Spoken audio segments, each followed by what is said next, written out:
Selamat datang di podcast kami VSBR TJ2 untuk memperkenalkan diri kepada penonton. Perkenalkan diri, nama saya Andre Kusuma, asal dari Kerawang, Jawa Barat. Saya kena penertiban di jalan. Sehari-hari saya di jalan ya bekerja untuk membantu orang tua. Terus saya di luar, sehari-hari saya kerja di pasar seadanya, nggak tentu itu kerja apa aja ya, yang penting untuk menyambung hidup saya, dan kalau ada selebihnya untuk memberi orang tua, dan nanti saya mengumpulkan uang sedikit demi sedikit untuk kedepannya saya buat untuk menikah. Lalu saya tidur di penyeberangan jalan, keadaan lagi sakit, tidak bisa bekerja, saya dibawa dengan dinas sosial. Cuma Andre. Jadi Andre selama di jalan itu pekerjaannya serabutan apa aja? apa saja di pasar. Untuk mencukupi kebutuhan sehari-hari. Sekarang usia berapa sekarang Andre? Usia saya lahir tahun 93, sekarang adalah 30. Iya, 30. Jadi genap 30 ini menurut Andre apa yang udah dicapai? Yang sudah dicapai di Jakarta ini, saya merantau dari usia 19 tahun, ikut sama abang sepupu karena ingin untuk mandiri, tidak mau nyusahin orang tua, dan saya pun ingin belajar bagaimana kehidupan di Jakarta, sekerasnya Jakarta ya. Alhamdulillah saya tadinya ini tidak bisa segala macam, alhamdulillah saya membantu abang untuk bekerja karena saya di sana tidak mau menyusahkan orang tua saya tidak mampu. Jadi merantau sudah waktu usia 19 tahun ya? 19 tahun. Sekarang udah 30. Berarti udah 10 atau 11 tahun merantau di Jakarta. Berarti Jakarta itu 10 tahun kurang lebih ya? Iya. Selama 10 tahun itu masih ada konteks atau komunikasi dengan pihak keluarga yang di kampung? Kampungnya mana sih? Kampungnya Kerawang. Nah, kampungnya Kerawang. Ada komunikasi dengan keluarga yang di kampung? Kalau komunikasi saya langsung lewat dari abang sepupu, karena saya walaupun megang HP saya tidak mau mengabarkan orang tua lah, maksudnya tidak mau. Kenapa tuh? Alasannya kenapa? Alasannya karena saya ke Jakarta ya, walaupun saya ini kadang saya juga sebenarnya tidak mau untuk membohongkan orang tua, karena keinginan saya ke Jakarta ya saya ada sedikit membohongkan orang tua. Saya di luar, di Jakarta ngomongnya kerja, akhirnya saya tidak kerja itu selama kurang lebih 6 bulan. Lalu saya kerja sedikit-sedikit, kadang nganggur, kadang kerja, jadi kerjaan saya nggak jelas. Kadang pernah ikut ngamen juga sama orang, makanya saya tidak mau ngubungin orang tua itu, takutnya orang tua saya tahu kalau saya itu pekerjaan saya ngamen. Makanya saya bilang ke Jakarta ke orang tua saya kerja. Pamit apa enggak? Pamitan sama orang tua. Pamit untuk kerja ke Jakarta dan ikut sepupu. Pekerjaannya apa alasannya waktu itu? Di pasar, pekerjaannya warawiri. Apa saja yang ada kerjaan di pasar ya semampu saya bisa. Kadang saya ngupas kelapa, santan, kadang bantuin sayuran, yang ada di situ aja kalau dipanggil. Jadi komunikasi itu hanya sepupu kamu dan orang tua. Kamu sendiri, Andre sendiri nggak ada komunikasi langsung dengan pihak orang tua? Nggak ada selama 10 tahun. Iya. Ada pulang ke kampung nggak kamu halaman? Ada, kalau misalkan udah ada rezeki ya sedikit-sedikit sih dikumpulin. Ya sebenarnya saya sih tahu orang tua itu harus kita pulang itu nggak harus uang. Namanya orang tua juga pengen ketemu anak, karena saya juga sebagai anak pengen ketemu orang tua, cuman saya juga tidak nggak enak juga kan dengan teman-teman di sana juga, dengan orang tua juga. Emang orang tua sih tidak membutuhkan uang teman, nggak enaknya kan kita percuma merantau ke Jakarta sekian lama, pulang cuman keadaan kosong ya, bagaimana juga gitu, bukan orang tua juga, saya juga nggak enak gitu, jadi saya sia-sia gitu merantau ke Jakarta ya kan gitu. Ya, Andre ini kan memang tujuannya bekerja, yang penting apapun dikerjakan. Nah, selama Andre itu bekerja, hasil apa yang sudah didapat? Misalkan contoh, saya bekerja selama 2 tahun, sudah bisa ambil motor, misalkan ya ambil cicilan motor atau beli motor lunas. Apa yang kira-kira yang menurut Andre itu sudah ada barang yang berkesan selama 10 tahun kurang lebih bekerja? Kalau saya sih tidak ada kepikiran ke situ. Kalau saya ngumpulin uang, saya untuk masa depan saya, untuk ngumpulin uang untuk satu ya, saya kalau masalah menikah ya nanti dulu saya ngumpulin uang untuk kerja, walaupun kerja itu hasil keringat saya sendiri ya, kecil-kecilnya apa, kerja kecil-kecilan. Udah gitu saya yang ngasilin uang bagaimana supaya saya menikah tanpa dari uang orang tua, hasil keringat saya sendiri.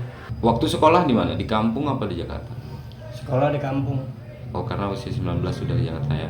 Berarti kampung itu selesai pendidikan kelas 3 SD. kelas 3 SD. Kelas 3 SD tapi udah bisa nulis, bisa baca ya. Alhamdulillah bisa. Ngaji pun bisa ya. Ngaji ya alhamdulillah sih, sedikit-sedikit. Saya terus terang di luar nggak pernah, dari kecil nggak pernah belajar ngaji. Alhamdulillah diajar ngaji sama orang lain tanpa dari saudara atau orang tua. Saya bisa karena kemauan diri sendiri, saya pengen belajar ngaji dan saya juga pengen ngedoain orang tua. Ya. Saya lihat by the way itu ada kayak gambar-gambar lukisan itu di tangan. Ini kenang-kenangan dari usia saya 21 tahun, teman. Berarti 2 tahun, selama 2 tahun di Jakarta langsung ada teman ngajakin. Iya, teman itu dulu bekas tukang tato juga. Kenapa ini? Ini gambar apa ini? Batik. Batik apa ini? Batik toge. Jadi waktu keadaan sadar diajak bikin tato. Keadaan sadar. Tujuannya? Ya sebenarnya sih nggak mau, cuman karena pergaulan sih bagaimana. Terlalu banyak dicengin, ya namanya nggak semuanya orang buat iman. Iya, Ya saya juga bagaimana gitu, malu juga, merasa malu takut saya di jalan. Tapi hanya ini aja, nggak ada tempat lain. Nggak ada. Nggak apa-apa. Kalau sudah terjadi ya mau gimana kan, sudah terjadi. Udah nasi menjadi bubur. Nggak apa-apa, udah begitu aja. Kalau bisa jangan ditambahin lagi. Gitu. Itu masukan aja sih. Jadi selama 2 tahun merantau dapat ini pergaulan, apa aja yang sudah terkontaminasi Bang? Dari pengalaman Andre, misalkan salah satunya tato, yang kedua Pengalaman dari teman, narkoba atau apa?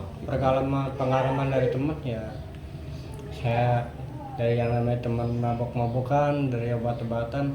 Jadi alhamdulillah saya bukan ini aja, bukan tato aja, saya bisa main gitar.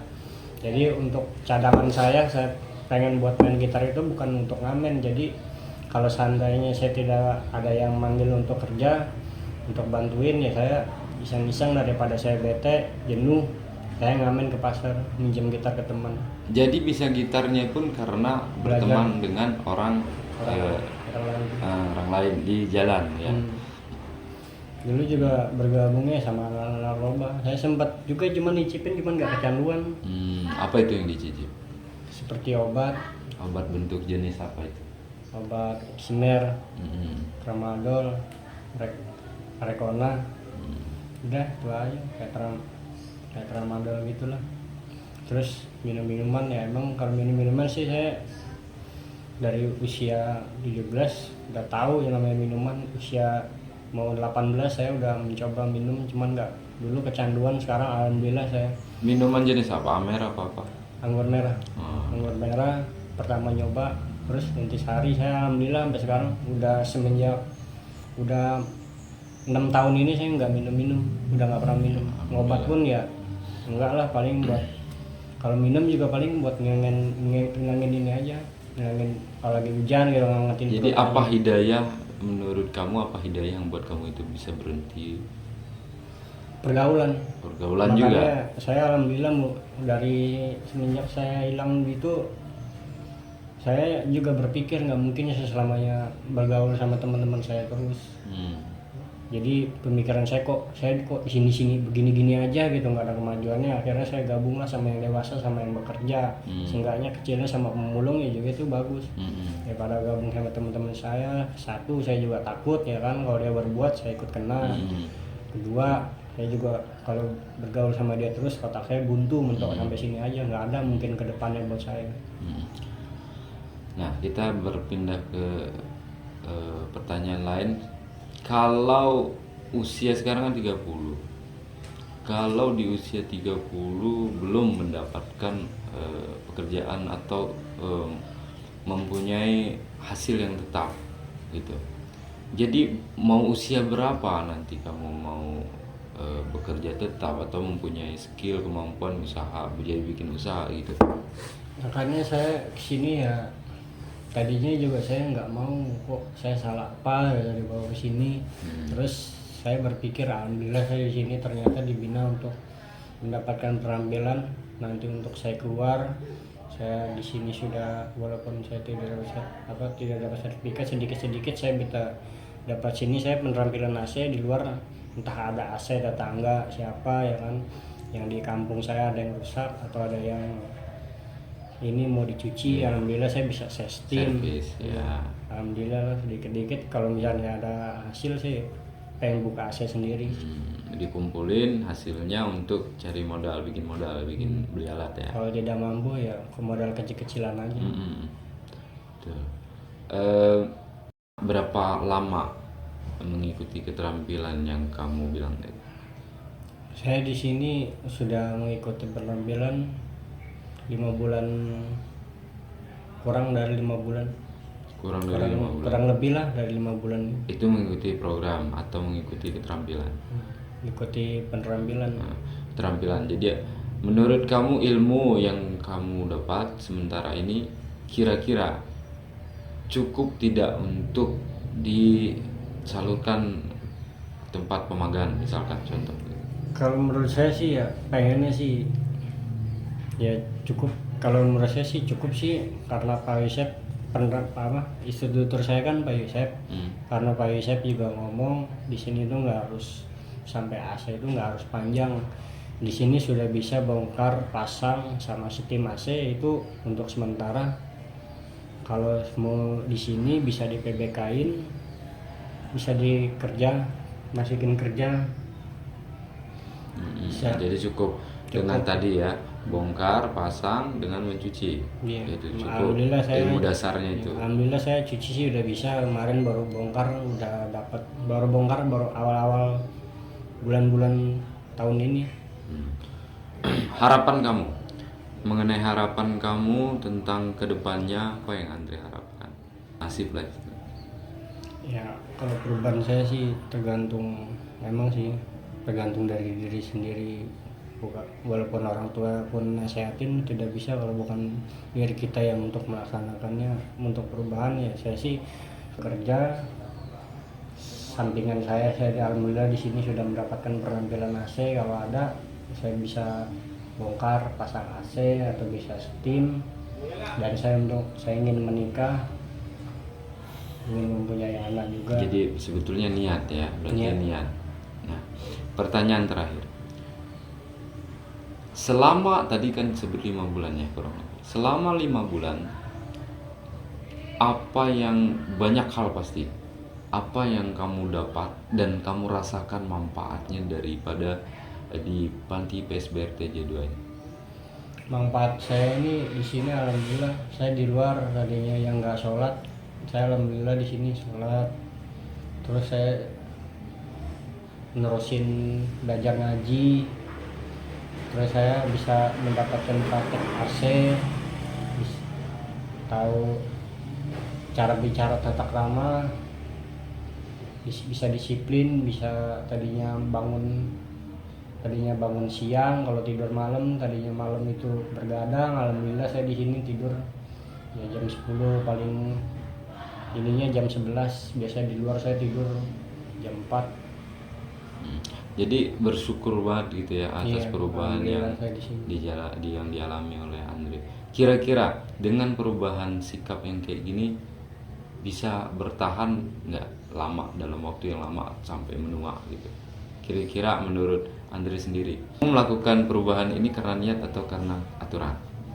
Perubahan ini karena ingin kenyataan saya sendiri. Mungkin kalau saya nggak ada kenyataan seperti ini, saya tidak bisa untuk apa, ibarat kata kecilnya saya mematuhi bangun secara kecilnya bangun pagi lah, itu secara praktek saya nggak mau. Alhamdulillah saya di sini ingin mengikuti peraturan disiplin. Doa apa yang kamu pengen ucapkan kepada Tuhan? Di sini sih saya selalu berdoa kalau habis sholat, ya semoga yang sudah bapak saya kan sudah tidak ada, ya semoga dia dilampangkan kuburnya di Amin. akhirat dan dijauhkan dari siksa neraka, diampuni dosa-dosanya. Yang masih hidup diberikan jalan yang lurus dan dijauhkan dari penyakit. Terima kasih Andre atas waktu dan kesempatannya. Semoga kita dalam keadaan sehat terus ya, dan motivasi Andre tercapai sesuai dengan apa yang diinginkan. Amin. Amin amin. Ya, terima kasih. Assalamualaikum warahmatullahi wabarakatuh.